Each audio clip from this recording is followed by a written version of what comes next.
Alright, before we get into the color grading, I want to talk about the gear that I use in order to achieve this type of color grading. So for the camera, I recently upgraded to the Sony a7C II, and it's a full frame camera.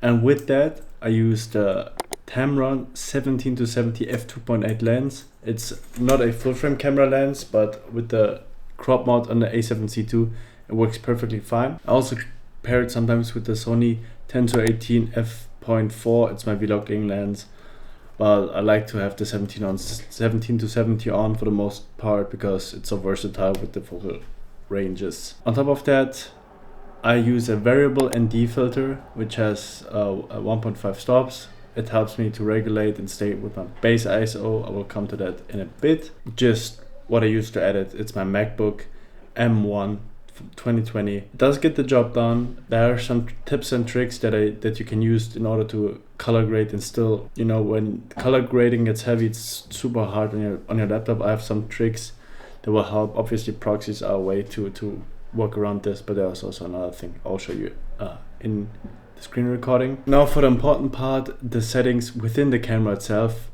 that I shoot in, I thought I might share as well. I shoot everything in S-Gamma 3 Cine and S-Log 3. These are picture profiles. Depending on what camera you have, if you have an 8-bit camera, you should shoot, I think, in S-Log 2. But since the Sony a7C II has a 10-bit 422, I can shoot in S-Log 3. Additionally, I try to always shoot in the base ISO. Base ISO is different from every camera. For this specific one, it's 800 and 3200. So whenever I'm shooting in those ranges, I have the least amount of noise in my picture. That means if my ISO is way too high and, for example, everything is like underexposed, it's gonna look very noisy and grainy. Some people also ask me how I'm able to, you know, expose it properly. And the trick there is to always have the exposure at 1.7, 2.0, you know, and the EVP, I think it's called, I'm not fully sure. Additionally, what I try to keep in mind is to have zebras on. Zebras are a good way to see if something's overexposed or maybe underexposed as well, but you will see that in the screen. It helps you to see if something is overexposed, to adjust it accordingly. For my frames, I shoot everything in 24 frames per second. It's what looks natural to the eyes. It gives a motion blur, and there's nothing, you know, it's up to you. I think social media uses 30 frames per second, 60 frames per second. It's really just good for slowing footage down if you want to have slow-mo. Exactly, so 24 is also what you see. To be exact, it's 23.97, but depending on your camera system, that really doesn't matter. Your eyes won't be able to tell the difference there. And as for the format, I use XAVCHS. That's the file format I use. That one allows me to shoot with the highest image quality possible while still keeping the size of the files quite manageable, small. Why is that so important to me? Because I want to have the best quality out of this camera in the picture. That's obvious, but at the same time, I want to have not that big file sizes, because the bigger your file sizes are, the more work it is for your laptop and the slower it's gonna be. In order to get a certain film look, there are certain adjustments, plugins that you can use. We're gonna focus on two in this video. We're gonna use the free version. Davinci resolves everything that you have there, which is totally free, and there are some free elements that are there on the internet that you can get, which is grain. There's probably halation, bloom.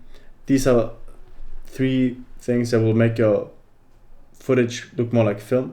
And the second one is CinePrint 16.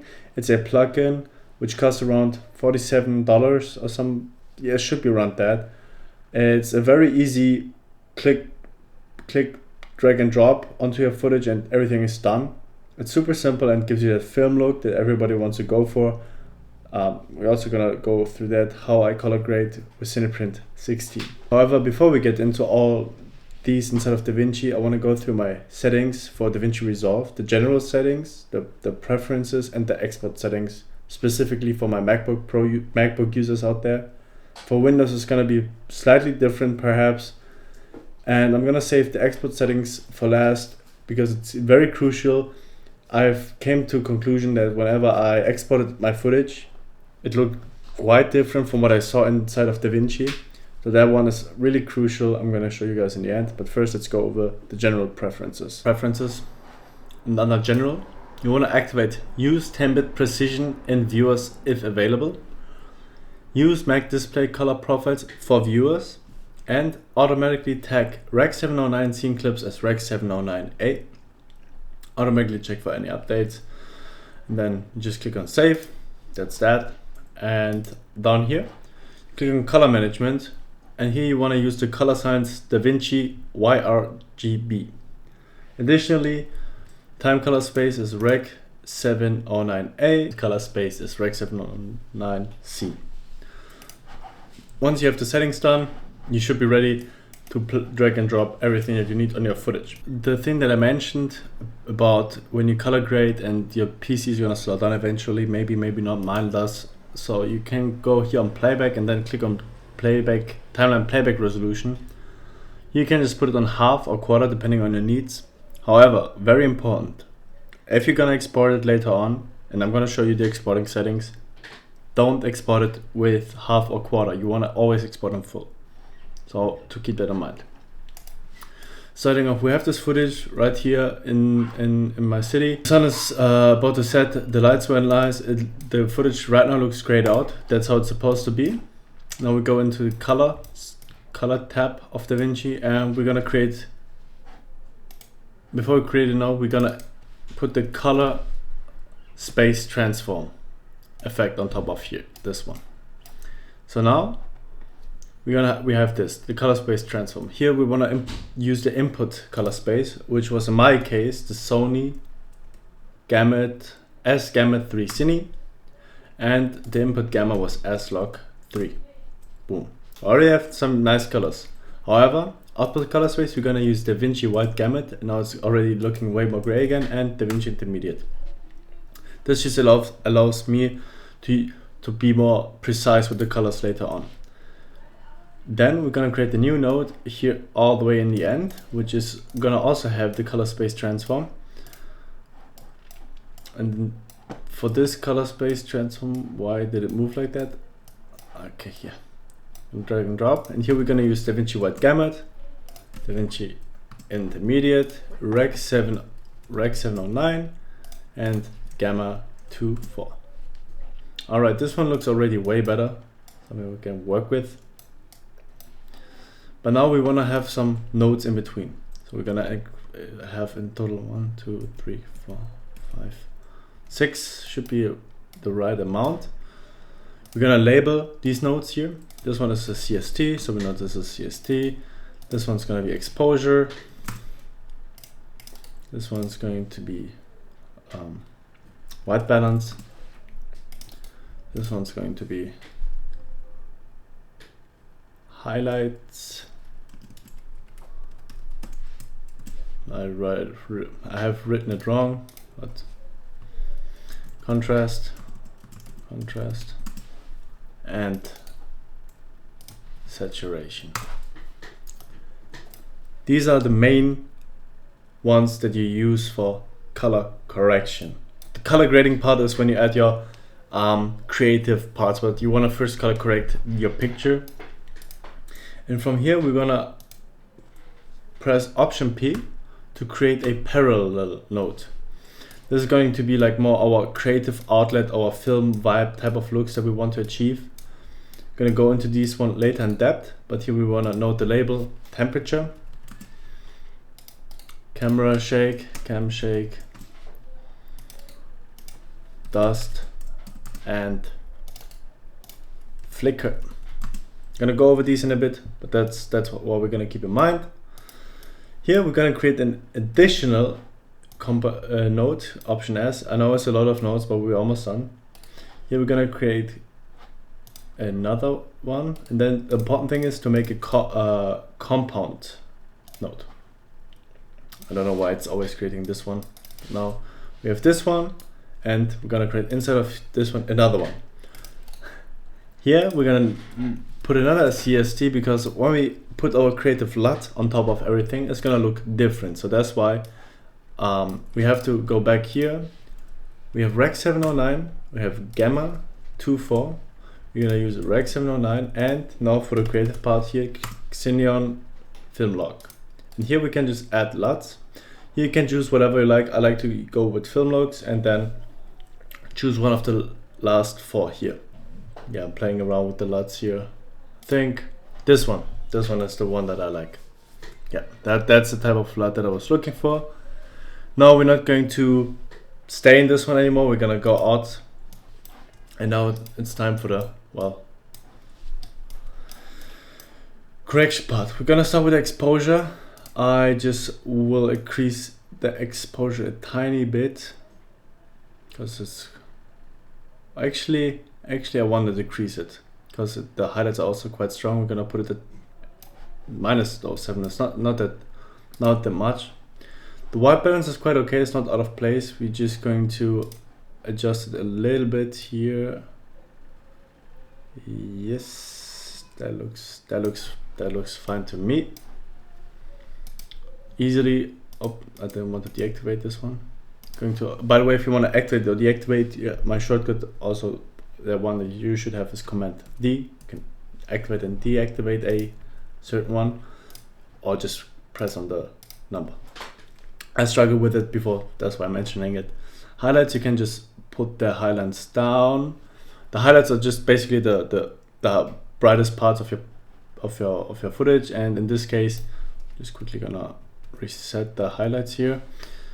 Since the sky is pretty bright, I wanna bring the highlights quite a bit down to bring back the sky, and that looks already okay. I had to bring it all the way down.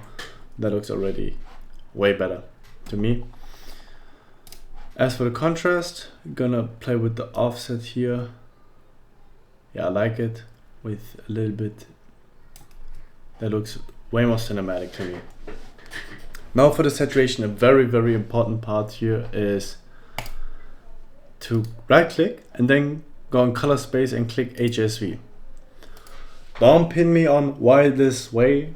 I really don't know the specs, but you're gonna turn off channel 1 and 3 after you put on HSV. And now, instead of pushing saturation down here,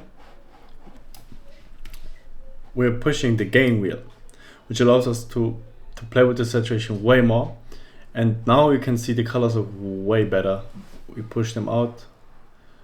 I think I'm happy with this. Yeah, that looks already super awesome to me. This was not the before, this is the now. Now for the creative part, temperature. I like to always add some warm temperature inside my footage because it looks just more cozy to me. Around here is good. I don't want to overkill it. That would be too much. Like around here is quite good. Camera shake. Oh wait, I forgot to label this one. Seriously. Camera shake. Go on effects. These are like tiny things that make your footage just look more cinematic. Here, push motion scale all the way down to about 0.015. Speed scale, however, you increase all the way up to here, and the rest you can leave. That looks already good. There's a tiny bit of shake. You're gonna leave it right like this. Damage, film damage. Film damage, as mentioned, the white, where you can see there's like little white dots. Here you put just everything, you can copy it, everything to 0, and then what I just did is put the dirt color to white, change the dirt density to 1, the dirt size, and also just the rest. I just left it, put everything to 0, and here I just removed this and this, the moving scratch, so that way it looks fine to me. As for flicker, it's something that you can add.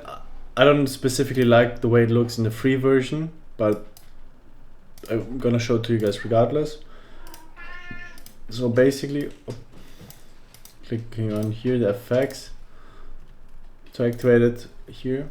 And for flickering, you can just copy also the settings if you want. I'll just deactivate red and green, put the range to these numbers, these settings, the global blend to 0047.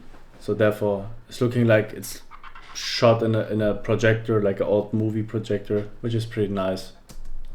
It's a nice touch. You don't have to have it, but that's just cool. And therefore you almost have it.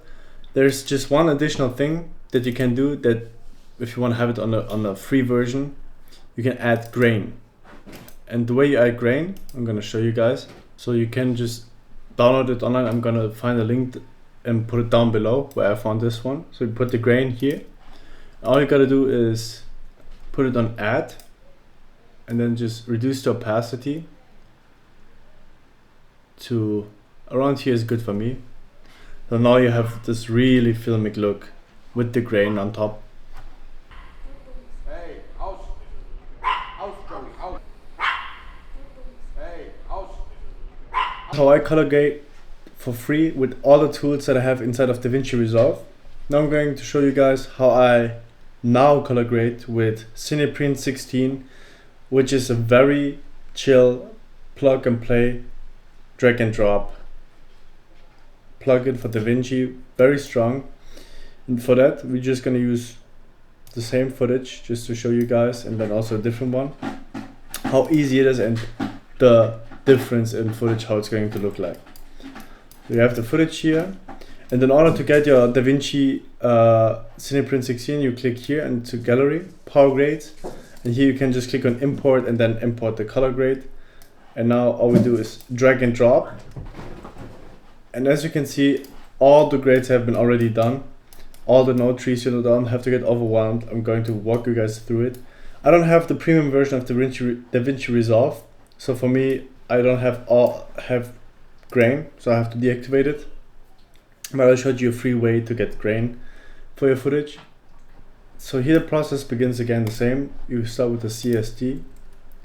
Now the input colors again as Gamma 3 Cine and shot in S-Log 3. You can leave the output color space to Arri White Gamma 3. However, I like the Rec 709. Just it's more filmic. Then all the way down here, you have Cine and print film. I tend to choose the print film because I like it more. And inside of this one, you can choose again. So here you can just deactivate this one and see if you like this one more. I already like that one a lot. Don't like that one that much. You can just play around. Yes, for me personally, this is the one that I want to use. You see, it's very simple, very native, and you already have a pretty good image to go with. In the first place, it looks pretty awesome. Here you can just toggle certain things on and off. You can see, for example, vintage. I don't like it, to be honest, but that's okay. Saturation can stay the way. This one, no, not really. This one I like. Well, and my cat is walking through. I gotta excuse that. Warmer, I like to put it a little bit warmer definitely, and the endpoints. With this one I'm way more happy. As for the saturation, we're gonna do the same.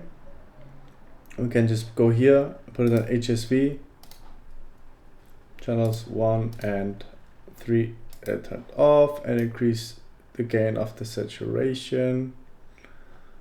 And that way we're having this. The white balance is alright. I'm gonna do it a tiny bit more warm, so that's perfect. And the exposure, definitely I can expose this footage a little bit more. Yes, I think that's okay. And however, I'm gonna bring the highlights down a little bit.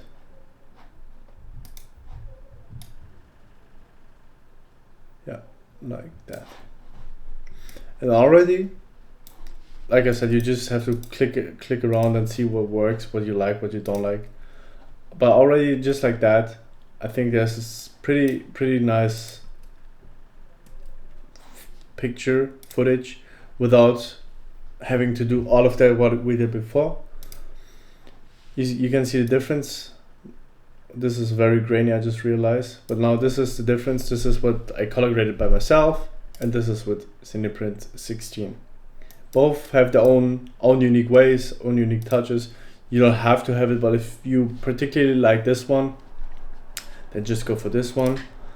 I'm gonna show you another example of me just drag and dropping, for example, this footage. And we're gonna take another one. This one is good. All right. And if you want to make your life easier, and if you already have done the color grading, let's take this one for example. I'm just gonna apply it and boom, that's it. Perfect.